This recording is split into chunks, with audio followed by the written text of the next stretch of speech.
ஆண்டவரும் இரட்சகருமாகிய இயேசு கிறிஸ்துவின் நாமத்தில் வாழ்த்துக்கள். இந்த நாளிலும் கலாத்தியர் 3வது அதிகாரம் 24வது வசனத்தை நாம் தியானிக்கலாம். இவ்விதமாக நாம் விசுவாசத்தினாலே நீதிமான்களாக்கப்படுவதற்கு நியாயப்பிரமாணம் நம்மை கிறிஸ்துவினிடத்தில் வழி நடத்துகிற உபாத்தியாய் இருந்தது என்று சொல்லி பவுல் அப்போஸ்தலன் சொல்லுகிறார். உபாத்தியார் என்பதற்கான கிரேக்க சொல் பைதாகோகோஸ் என்று சொல்லி அழைக்கப்படுகிறது. கிரேக்கர்கள் நேர்மையான அடிமைகளை தங்கள் பிள்ளைகளுக்காக பராமரிப்பாளர்களாக அவர்கள் வைத்து வந்தார்கள். பிள்ளைகளின் சரீர தேவைகளிலும் அறிவு வளர்ச்சியிலும் ஒழுக்க வளர்ச்சியிலும் அவர்கள் கருத்தாய் இருப்பார்கள். அவர்களை கல்வி புகட்ட அழைத்து செல்லுவது அவர்களுடைய பொறுப்பு. அந்த கருத்தை நியாயப்பிரமாணத்துடன் ஒப்பிட்டு இங்கே பவுல் பேசுகிறதை நாம் பார்க்கிறோம். நியாயப்பிரமாணம் என்பது தேவனுடைய கட்டளை. அது 10 கற்பனைகளை உள்ளடக்கியதும் 600க்கும் மேற்பட்ட கட்டளைகளையும் கொண்டதாக காணப்படுகிறது. தேவனுடைய பார்வையிலே நன்மை தீமை என்ன என்பதை அது போதிக்கக்கூடியதாக இருக்கிறது. உபாகமம் புத்தகத்திலே நாம் பார்க்கிற பொழுது 6வது அதிகாரம் 8வது வசனத்திலே அவைகளை உன் கையின் மேல் அடையாளமாக கட்டிக்கொள்வாயாக, அவைகள் உன் கண்களுக்கு நடுவே ஞாபகக்குறியாய் இருக்க கடவுது என்று சொல்லி நாம் பார்க்கிறோம். அதனை மனிதர் கடைபிடிக்க முயன்று தோல்வி உற்றதைத்தான் ரோமர் 3வது அதிகாரத்தில் 20வது வசனத்தில் பவுல் அப்போஸ்தலன் எழுதியிருக்கிறதை நாம் பார்க்க முடிகிறது.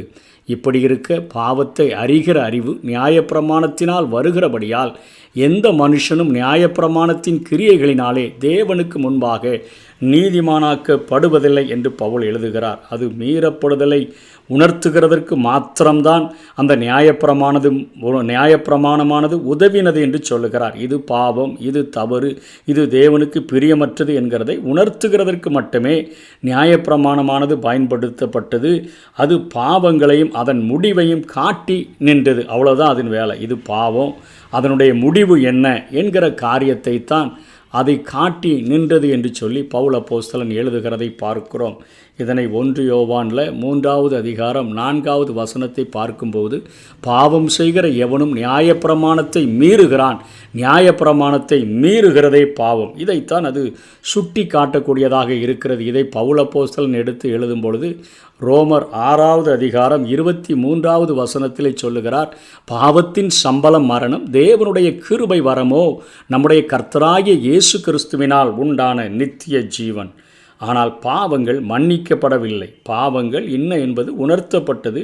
அதனுடைய பாவத்தினுடைய விளைவு தண்டனை என்ன என்பதையும் சுட்டி காட்டக்கூடிய ஒரு உபாத்தியராக இருந்தது என்று சொல்கிறார். பாவியான மனுஷனுக்கு ஒரு இரட்சகரின் அவசியத்தை உணர்த்தியது, ஆனால் மனிதனை நல்லவனாக்க மாற்றவில்லை என்பதைத்தான் நாம் இதிலிருந்து உணர்ந்து கொள்ள வேண்டும்.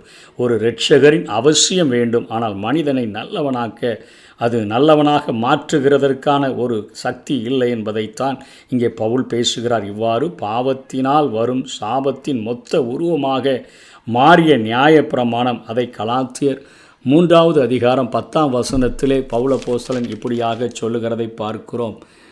நியாயப்பிரமாணத்தின் கிரியைக்காரராகிய யாவரும் சாபத்துக்குட்பட்டிருக்கிறார்கள். நியாயப்பிரமாண புஸ்தகத்தில் எழுதப்பட்டவைகளை எல்லாம் செய்யத்தக்கதாக அவைகளில் நிலைத்திராதவன் எவனோ அவன் சபிக்கப்பட்டவன் என்று எழுதியிருக்கிறதே என்று பார்க்கிறோம்.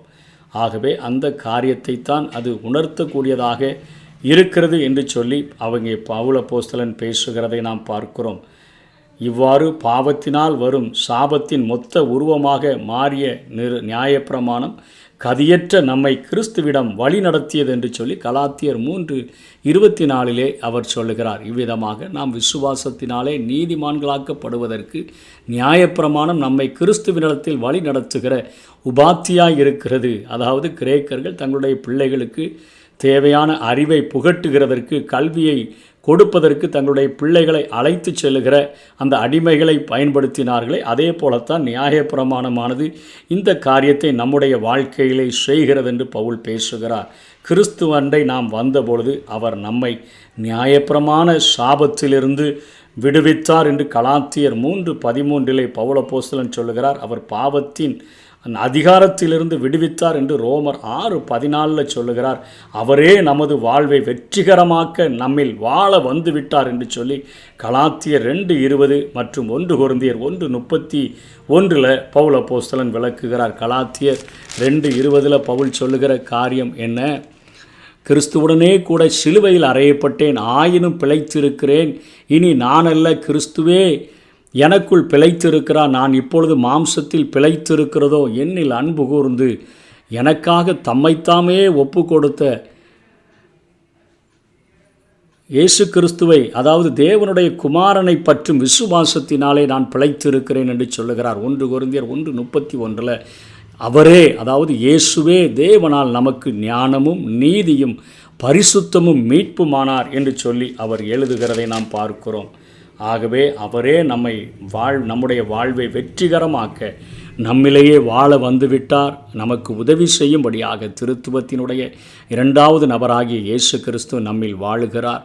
நம்முடைய வாழ்க்கையிலே பரிசுத்தமாய் வாழ்கிறதற்கு பரிசுத்த ஆவியானவரும் நம்முடைய சரீரத்திலே தங்கி நமக்கு உதவி செய்யக்கூடியவராய் இருக்கிறார் என்கிறதைத்தான் நிருபங்களிலே பவுல் அப்போஸ்தலன் விளக்கி கொண்டே இருக்கிறார். ஆகவே கிறிஸ்துவிடம் வழி நடத்திய நியாயப்பிரமாணமானது ஒரு பாத்தியராக இருந்ததே ஒழிய விசுவாசத்தினாலே நீதிமான் பிழைப்பான் என்கிற ஆசீர்வாதமான செய்தியை நமக்கு வழங்குகிறார். இது கிருபையினாலே நமக்கு கிடைக்கிறது என்று அவர் சொல்லுகிறார்.